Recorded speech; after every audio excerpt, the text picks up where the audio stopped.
నమస్తే, welcome to live report. తెలంగాణలో మంత్రి పదవులు దక్కని ఎమ్మెల్యేలో అసంతృప్తి రాజుకుంది.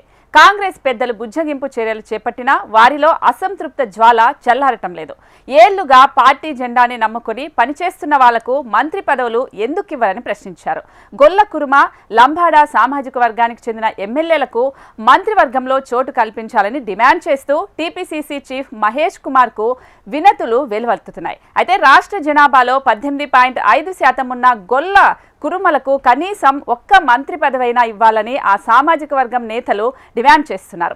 కొత్తగా పార్టీలో చేరిన వారికి పదవులు కట్టబెడితే పార్టీ పట్ల నాయకులు, కార్యకర్తల విశ్వసనీయత దెబ్బతింటుందని ఆందోళన వ్యక్తం చేస్తున్నారు. ఇదే అంశానికి సంబంధించి మా ప్రతినిధి ప్రేమ్ మరింత సమాచారం అందిస్తారు. ప్రేమ్.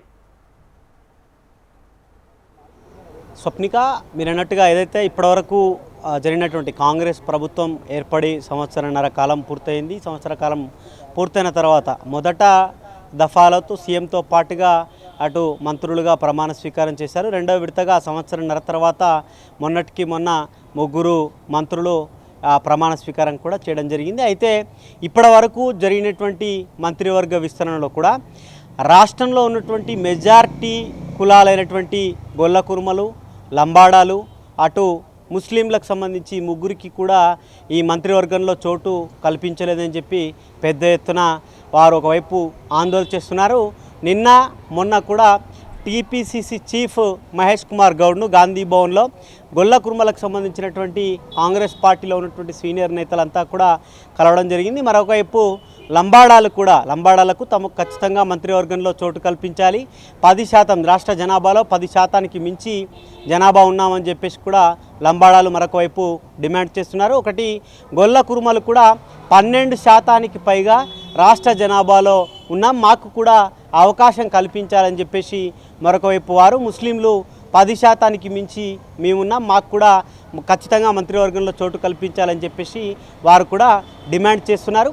నిన్నటికి నిన్న గొల్ల కురుమలకు సంబంధించినటువంటి గాంధీ భవన్లో ముఖ్య నాయకులంతా కూడా సమావేశం కావడం జరిగింది. ఈ సమావేశంలో 10 ఏళ్ల పాటు కాంగ్రెస్ పార్టీని అంటుపెట్టుకొని మరొకవైపు బీఆర్ఎస్ అధికారంలో ఉన్నప్పుడు అక్రమ కేసులు పెట్టినా కూడా ఎదురొడ్డి పార్టీ కోసం కష్టపడి పనిచేశాం.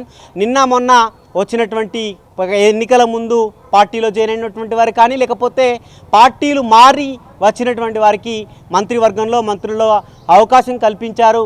పార్టీని అంటిపెట్టుకున్నటువంటి మాలాంటి వాళ్ళకి ఎందుకు అవకాశం కల్పించారని చెప్పేసి కూడా వారు నేతలను, ఇటు రాష్ట్రానికి సంబంధించి ఏఐసీసీ నేతలను కూడా కోరుతున్నటువంటి పరిస్థితి అయితే ఒకవైపు కనబడుతుంది. నిన్న బీర్లా ఎలయ్య కూడా గాంధీ భవన్లో మాట్లాడుతూ ఖచ్చితంగా ఇప్పటివరకు ఉమ్మడి రాష్ట్రం నుంచి తెలంగాణ ఏర్పడ్డ వరకు కూడా గొల్ల కురుమలకు మంత్రివర్గంలో అవకాశం ఆయా ప్రభుత్వాలు కల్పించుకుంటూ, ఆయా పార్టీలు కల్పించుకుంటూ వచ్చాయి.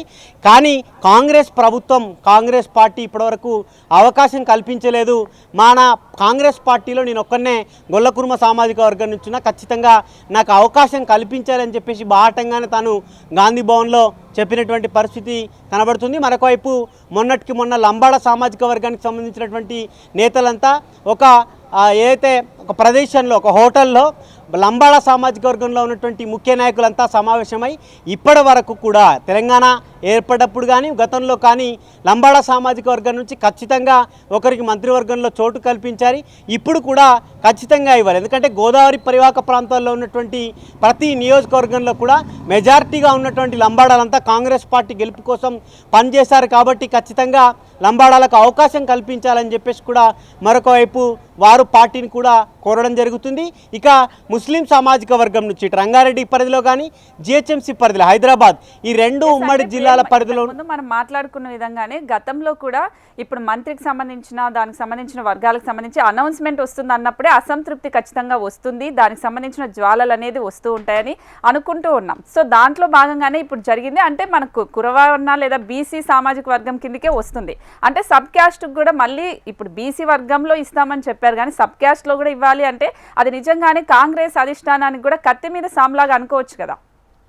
స్వప్నిక, మీరన్నట్టు ఒకటి రాష్ట్రంలో ఉన్నటువంటి మెజారిటీ కులాలే 3 కులాలు, ఎక్కువగా 80% పైగా జనాభా ఉన్నటువంటి కులాలే 3 కులాలు. ఒకటి మాదిగలు, 2 బీసీల నుంచి ముదిరాజులు, గొల్ల కురుమలు, ఇటు లంబాడాలు, ముస్లింలు, ఈ మొత్తం సామాజిక వర్గాలు అన్ని కలిపితే దాదాపు 80% పైగా జనాభా ఉండేటి ఈ కులాలు.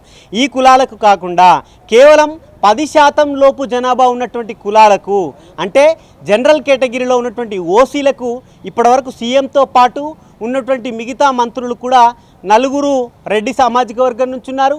ఒకరు బ్రాహ్మణ, ఒకరు కమ్మ, మరొకరు వెలమ. ఈ సామాజిక వర్గాలు అన్నీ కూడా మొత్తం అన్ని కలిపిన 12% లోపలనే ఉంటాయి. ఈ సామాజిక వర్గాలకే దాదాపు సగానికి పైబడి ఉన్నటువంటి మంత్రివర్గంలో సీఎంతో పాటు వారికి ఉన్నాయి. మిగతా 80% ఉన్నటువంటి కులాలకు మాత్రం కేవలం సగానికి పైగా ఉన్నటువంటి మంత్రులే కేటాయించడం పట్ల కొంత అసంతృప్తి వ్యక్తమవుతుంది. నిజానికి ఆయా వర్గాలు కోరుతున్నట్టుగా మీరు అన్నట్టు గొల్ల కురుమలు దాదాపు 12% పైగా జనాభాలో ఉంటారు. మరొక వైపు లంబాడాలు 10% పైగా, మరొకటి ముస్లిం సామాజిక వర్గం కూడా 10% మించి ఉంటాయి.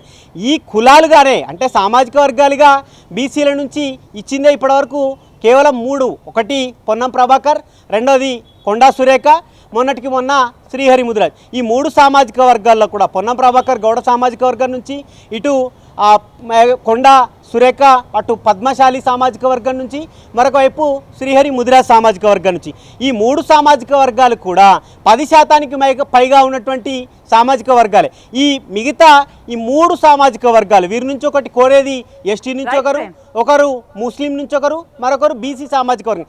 కాబట్టి ఖచ్చితంగా ఈ 3 కులాలకు ఇవ్వడం ద్వారా ఆయా కులాలకు న్యాయం జరుగుతుంది. మరొక వైపు వచ్చేటువంటి ఎలక్షన్లో కూడా వారి ప్రాతినిధ్యం చెప్పుకొని ఓట్లు అడిగే పరిస్థితి ఉంటుంది. కాబట్టి ఆయా కులాలు కావాలని చెప్పి డిమాండ్ చేస్తున్నాయి స్వప్నిక.